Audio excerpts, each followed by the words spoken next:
Hi, third grade, welcome back. We're ready for chapter 19 of James and the Giant Peach. If you remember from chapter 18, they're floating around on the peach in the ocean, and they keep having all of these problems.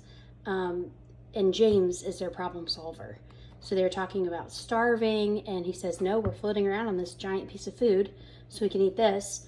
But then we can't eat our ship because it'll sink. And then he says, but it'll take months to eat any of this because it's so huge. So James is being hailed as kind of their savior. Chapter 19. Look, cried the centipede, just as they were finishing their meal. Look at that funny thin thing, black. It's gliding through the water, over there. They all swung around to look. There are two of them, said Miss Spider. There are lots of them, said the ladybug. What are they? Asked the earthworm, getting worried. Well, they must be some kind of fish, said the old green grasshopper. Perhaps they have swum along to say hello.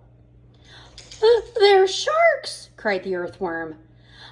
I'll bet you anything that they are sharks, and they have come along to eat us up. Ah, what absolute rot, the centipede said.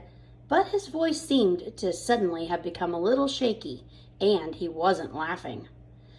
I am positive that they are sharks, said the earthworm. I just know that they are sharks. And so, in actual fact, did everybody else, but they were too frightened to admit it. There was a short silence. They all peered down anxiously at the sharks, who were cruising slowly round and round the peach. Just assuming that they are sharks, the centipede said. There still can't possibly be any danger if we stay up here.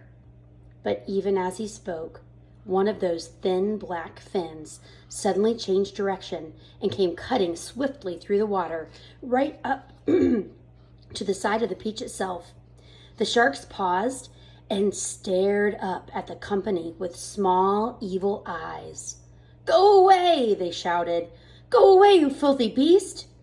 Slowly, almost lazily, the shark opened his mouth, which was big enough to have swallowed a preambulator, and made a huge lunge at the peach.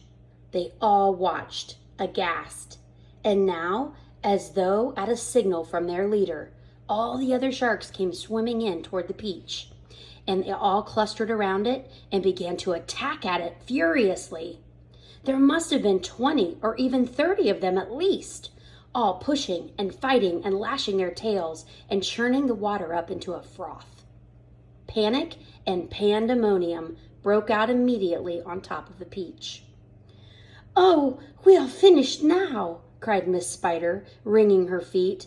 They will eat up the whole peach, and then there will be nothing left for us to stand on, and they will start in eating us. She is right, shouted the ladybug. Oh, we are lost forever. Oh, I don't want to be eaten, wailed the earthworm. But they will take me first of all, because I am so fat and juicy, and I have no bones. Is there nothing that we can do? Asked the ladybug, appealing to James. Surely you can think of a way out of this. Suddenly, they were all looking at James. Sink! Begged Miss Spider. Sink, James! Come on, said the centipede. Come on, James! There must be something we can do. Their eyes waited upon him, tense, anxious, pathetically hopeful. Do you think James will solve their problem again? Or do you think the sharks will eat the peach? We'll find out in chapter 20.